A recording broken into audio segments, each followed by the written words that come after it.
Most of my younger employees are sort of afraid of me, which isn't something I ever wanted to foster.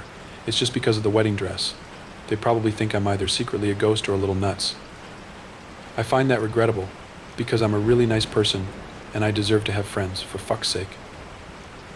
I like being alone, I do, but if the only people talking to you on a regular basis are a flesh-eating tree monster and a naked old man living in your sauna, you're bound to start overthinking your life choices. At least with my little brother by my side, I know I'm not all alone in this. We've had a pretty eventful day here, actually.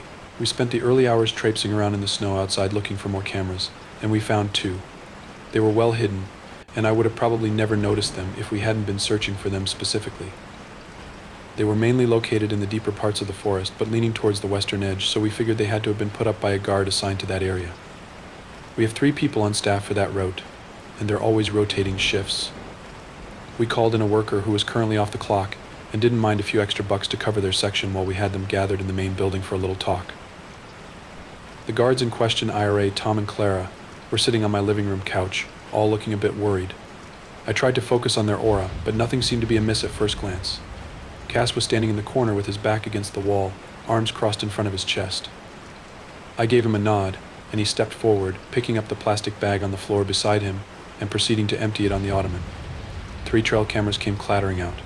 We had already removed their SD cards. I could only hope that this time, the unease I evoked in some of my workers would motivate one of them to come clean. As you know, we've been having a bit of a security issue as of late.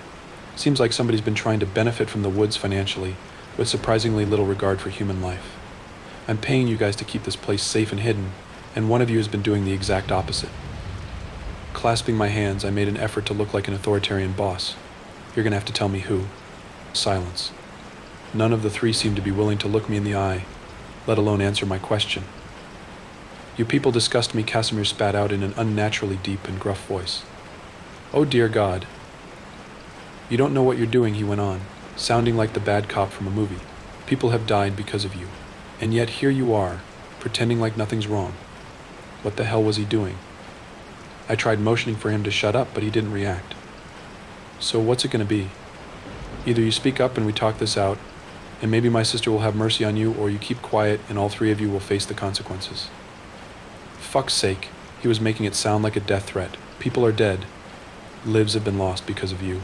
You're scum, you hear me. SC. I took a quick step forward, covering my brother's mouth and pulling him aside. The 3 guards turned to look after us in confusion as I dragged him into the adjacent room. What are you doing? I hissed. 2 of those guys likely don't even know what we're talking about. I was hoping they'd keep working here after this whole thing is over. And I'm not keen on a lawsuit. I just wanted to help, Cass replied innocently. Less of that, please. I returned into the living room by myself. Safe to say my 3 suspects didn't feel all too cooperative after this, and I basically just apologized and told them to go back to whatever they'd been doing. Now, we were going to try and see if we could get answers from the cameras somehow, but after I found that note on my dresser this afternoon, I'm not sure I should proceed with my investigation anymore. It was there when I got up from my impromptu nap. If you don't leave this be, I'm going to kill the white rabbit. The dread I felt upon reading these words was near paralyzing. For a moment, all I could do was stand there, mouth agape, clutching the piece of paper with trembling fingers. Cass? Cass? My throat had gone bone dry, but I managed to grit out my brother's name. He was there in a heartbeat, and only had to take one look at the note to tell what was wrong. He instantly pulled me into a hug, pressing my cheek against his chest. No one's going to kill the rabbit, he said softly. We'll fix this, we'll figure out who's been playing us, and then we'll get it back. Think of it this way, it's a great opportunity. You haven't been this close to finding the rabbit in ages. He had a point. Part of me had already given up on it altogether. Now, you're probably kind of confused. Nobody except myself and those close to me could ever possibly understand why this message terrified me so. Bear with me, I'll try to explain.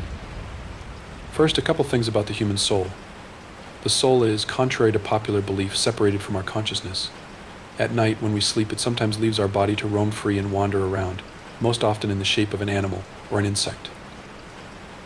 The animal your soul presents as doesn't have anything to do with you as a person. It more so symbolizes a hidden or suppressed desire you might have buried somewhere in the back of your mind. Normally, the soul returns before you wake up. Trouble arises when it doesn't. Your soul doesn't define you, you can live without it. But it is a part of you. When it's gone, you can tell. It leaves a hole somewhere inside you, and let me assure you that you're going to miss it like a phantom limb. It's not like you're unfeeling and emotionless without it, but it will all seem a lot duller and tamer than before.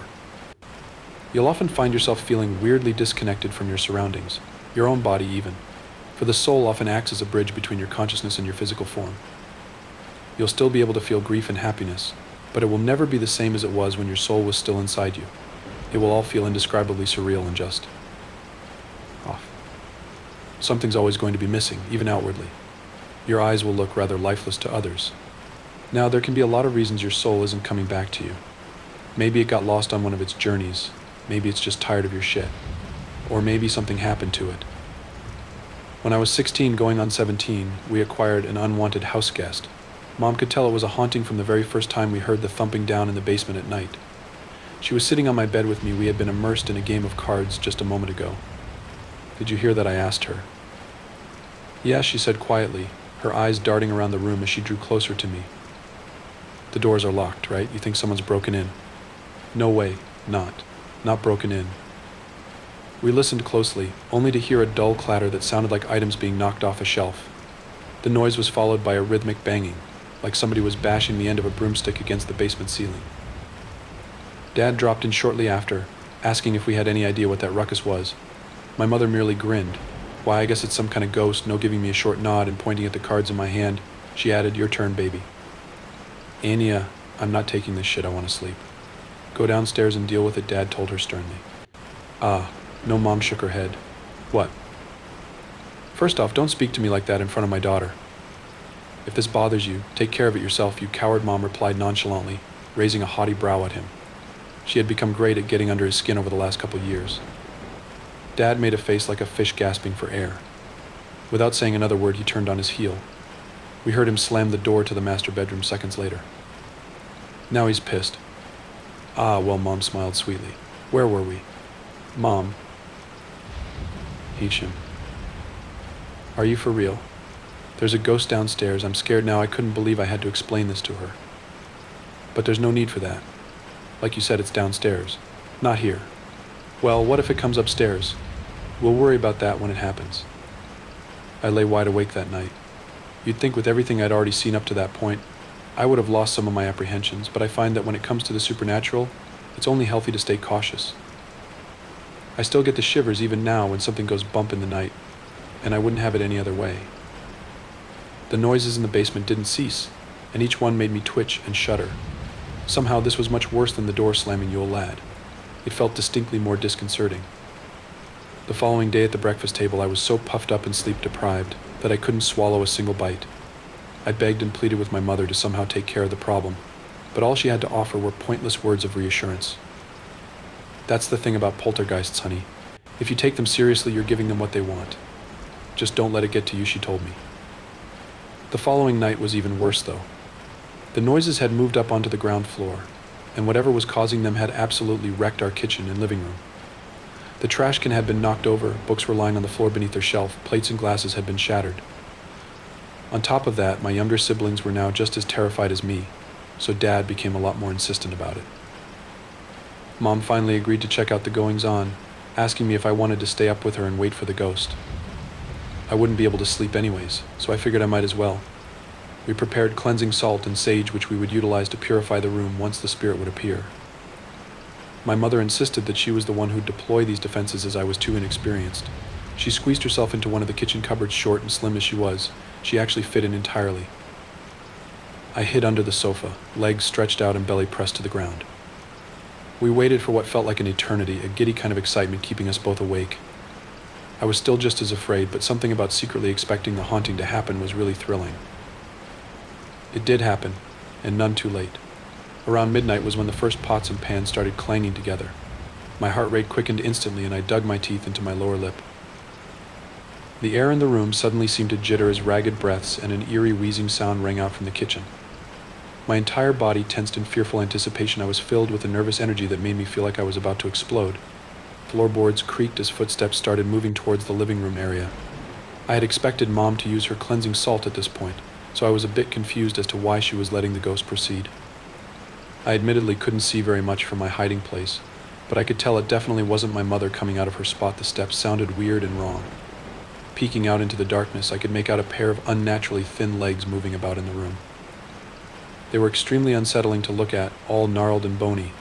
Perhaps we'd been wrong about this entity.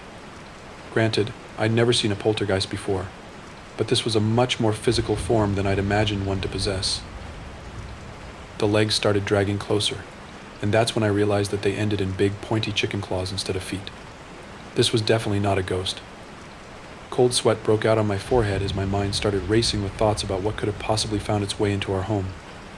Mom had most likely already realized we'd made a mistake, and that was why she was staying in hiding. The creature started stomping around so heavily that the porcelain on the shelves started jangling. The thing began to jump all across the floor, kicking down chairs and eventually flipping our table. The bangs and crashes were loud enough to make me wince each time, and its hopping made the floor shudder beneath me. I was too afraid to keep watching, opting to press my eyes shut and block out the noise instead.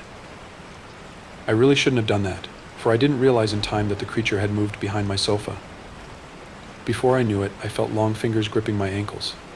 I let out a sharp cry of fear as I was dragged across the floor, out from under the sofa and flung into the air.